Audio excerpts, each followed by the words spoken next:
Hello ladies and gentlemen, welcome to this, and this video is Game of the Year time once again at the end of the year, so I'm going to try and make this quick because I cannot breathe because this thing is so tight. It was a lot smaller, it was a lot bigger last year, so figure that one out. But anyway, moving right along, in this video, obviously I'm going to give you my Game of the Year awards. If whoever wins, you can feel free to put this on your box art, you know, obviously, because actually my Game of the Year is probably going to win a lot of Game of the Years, but anyway. So G4 TV has already done theirs. They gave Borderlands 2 Game of the Year. Spike's game trailer's there on tonight, so I'll be watching that. So I thought I would do mine now because there's nothing coming out between now and the end of the year. The little thing that I had you guys fill out, I'll have those results after this video. And I also have a lot of other videos planned as well, which will explain as to why a certain game got a certain award that none of you will agree with. But who cares? So before we get into the actual meat of Game of the Year, I thought we would do some subcategories. We'll start off with the award. I'll flat out tell you, I just wanted to give this game an award, so I created a category, and that is game that I should have played upon release date, but I played it this year. It goes to Alpha Protocol. I don't know why, but I loved Alpha Protocol. I thought it was fun as hell. I played it through like 3 times. I seriously could not stop playing it. The gameplay was crap. The story, for the most part, was pretty good. But it's all its mechanics and that were pretty fun to play, and I loved the voice acting of the main character. So there you go, Alpha Protocol. You are the game that I should have played upon release date, but I don't think I would have liked paying a lot of money for it. So, my favourite character. My favourite character is Agent 47. I always have liked Agent 47 because he knows what's up, and in Hitman Absolution, he was he was somewhat more human, and he was more fleshed out than he was in previous games, and I dig that, and I like that. So Agent 47, congratulations, you are my favourite character of 2012. That was playable character, by the way, so NPCs don't count. The biggest surprise, so what essentially this category is, what did I think was going to be alright or not very good, but it turned out to be really good. And of course that goes to Spec Ops: The Line. Spec Ops: The Line is a brilliant game. I went and previewed it at 2K a few times before it came out, and it was pretty good, but it just felt like a normal shooter, because obviously when you go to these preview events, you don't have time to pay attention to the story, you don't have time to watch all the cutscenes and so forth, so on. But once you pay attention to the story and the cutscenes and the characters in Spec Ops: The Line, the game really opens up, and it is a great game that you should play if you haven't already.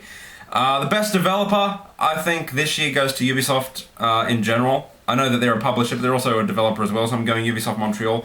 Not only do they have some pretty damn amazing games this year with Far Cry and Assassin's Creed, but they've also set up for the future with a lot of games that they've showed off, such as Watch Dogs. I'm assuming that's done by Ubisoft Montreal, I could be wrong, but Ubisoft win Developer of the Year because they're awesome.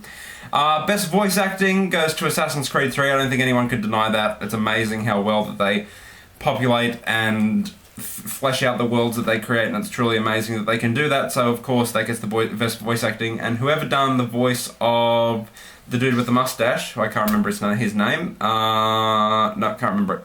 He has an awesome voice, so I dig it. Okay, so the most disappointing game. This doesn't mean the worst game, because I have a category for that we'll get to. But my most disappointing is a game that was hyped up a lot on the part of you guys. And you said, Kieran, go out and buy Dishonored, it's like the best game ever. And I bought it, and it's like, I've played I'm up to the second level, and I'm like, you know, I get the game, I get it.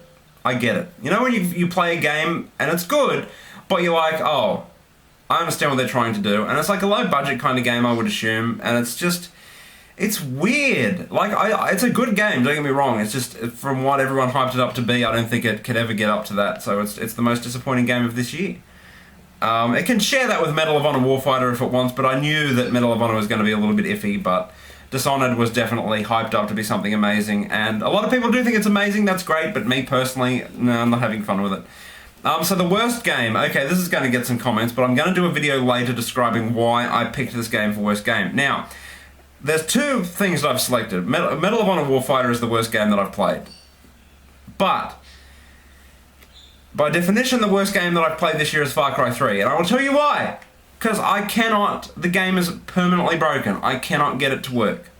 So, me personally, the worst game that I've attempted to play is Far Cry 3 because I can't progress any further in the game. I go to do the mission, the whole screen goes black. It's not like it's a console problem, it's a software problem, and I'll do a video on that now. so I can show you guys what I'm talking about. But if that can get working, then it's an amazing game. But sorry, can't get it working. Worst game of the year, Far Cry 3 and Medal of Honor Warfighter. You both suck. For different reasons. Best handheld game. Now, I have played a few handheld games that have come out this year on the Vita and stuff. But before this, I played PlayStation All-Stars for about 5 minutes. So, PlayStation All-Stars, you are the best handheld game of 2012. Congratulations. Best soundtrack. I'm a gigantic Christopher Lennox fan who has done Gun, and he's done a few other games, and he recently got to go and do the Mass Effect 3 soundtrack. So congratulations, Mass Effect 3, because you have Christopher Lennox, and you had that guy who did the piano bit. I can't remember his name, Chris or Charles Mont something. I know that he also did the movie Requiem for a Dream, which has got that which everyone loves, so that's a good theme. So, great talent, great soundtrack, pretty awesome. The best shooter of 2012 and the best multiplayer are the same thing, you know, Call of Duty Black Ops 2. Sorry, but it is. I dig both of them. Sue me. I haven't played Halo, so I don't like Halo anyway. So those are the small categories. Now let's get into Game of the Year. Now this was a hard year to give Game of the Year awards. So I've got 10 games written down, but I'm going to give my top 5. So yeah, I'll do that. But the reason it was hard is not because all the games were good. I thought all the games were going to be really good, but a lot of them were disappointing, such as, you know, your Assassin's Creed, Hitman, Mass Effect, Black Ops. Well, not Black Ops really, because I really wasn't looking forward to that, to be honest. But so I've got 10 games here. So 10, I'll rattle off a few games that were in my top 10 that didn't make it into my top 5, and that being Hitman, Torchlight, Spec Ops: The Line, Assassin's Creed 3, didn't make my top 5. So let's get into the top 5, which you've probably guessed by now anyway, but we'll do it anyway. So number 5, Borderlands 2. I love Borderlands 2. I hated the first one, which is weird, but Borderlands 2 was really fun, and I'd like to thank you guys for making me go and buy it, because I definitely had a blast with it. I think it would be a lot better if I played it co-op, but I do not like co-op. I like the idea of co-op, because I know that a lot of other people like co-op, but I personally do not. So, sorry, Borderlands 2, you are number 5. You are still an awesome game. So if anyone's looking to go out and buy games this Christmas with your Christmas money or whatever, my list is pretty good, I would say. So number 4 is Call of Duty Black Ops 2. I think the story, I mean, even the single player was really good, but the multiplayer is where it's at, and I think that they've changed the series enough now to be somewhat of a different experience, and you can play the multiplayer for years, and I really like it. So Black Ops 2.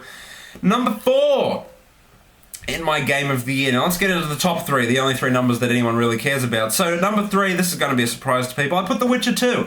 The Witcher 2 was an amazing experience. Not only is it got heaps of different endings and heaps of different choices, but the choices actually matter. You can literally play the game through differently, not as in, oh, you get to this world and then you can like give this guy a sword instead of a shield and he might die in a battle. No, it's like you do not get to go to this other piece of the map unless you side with other people and do this. It's amazing how they did it, and it's amazing how much replayability the game has. And for those who are paying attention at home, it was made in Poland or Austria, one of the two, and the Polish or Austrian Prime Minister or President, I'm not sure which one they have, actually gave Barack Obama it as a present for like the things that their country has created. So Barack Obama, I hope you've played it because it's awesome. Number 2. Now this was a hard between number 2 and number 1. Both, obviously because they're both really amazing games. But number 2, Max Payne 3. I love Max Payne 3, it was really fun, another brilliantly made Rockstar game as they all seem to be. But it was just awesome fun. The multiplayer wasn't that bad either, but the single player is where it stood out. The voice acting was amazing. It looked amazing. The gameplay was awesome. It had its faults. Wasn't perfect, but it was a damn good experience and a damn good game. So I'd recommend that to anyone. Even if you're like, I haven't played the first 2 Max Paynes, but I knew what was going on. I think it was more of those games where the people who have played the originals, there's little things in there that they would understand that a lot of people and a lot of if I could speak English, that a lot of other people wouldn't understand. Same with Mafia 2, for instance. Was it Mafia 2 or Mafia 3? Mafia 2, that's right. So there you go. Now my Game of the Year, people. I'll get it out. You've already guessed what it is anyway. Who cares? Shit. There goes shit on the floor. And my Game of the Year, if I can get the fucking thing, probably should have got this before, is of course Mass Effect 3. I have no apologies for this game. Mass Effect 3 is amazing. It's an amazing experience. People can bitch and moan about the ending all they want, but the lead up to that was absolutely brilliant. Mass Effect 3 has it all. Love the game, love the characters, love the story, love everything about it. Mass Effect 3 is my game of the year for 2012. So bring on 2013, because I know that there's some awesome games in there. Looking at you, Grand Theft Auto. Looking at you, Watch Dogs. Looking at you, Tomb Raider. So if we have a category for most anticipated game of 2013, I'm going to give it to Tomb Raider. I don't know what you're thinking, but Kieran, what about Grand Theft Auto? I know Grand Theft Auto is going to be awesome, but I haven't got the chance to play it. I have, however, played that game there, Tomb Raider, and it is brilliant. And people will be like, it's just an Uncharted clone. Yes, it is, but it is fun. And Lara Croft is hot, so sue me. Not as hot as you, Nathan. I apologise. I have a big man crush on Nathan Drake. No homo. I'm not afraid to admit it.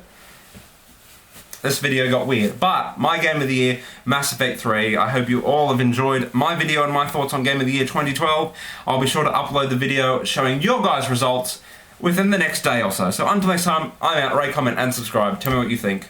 Au revoir.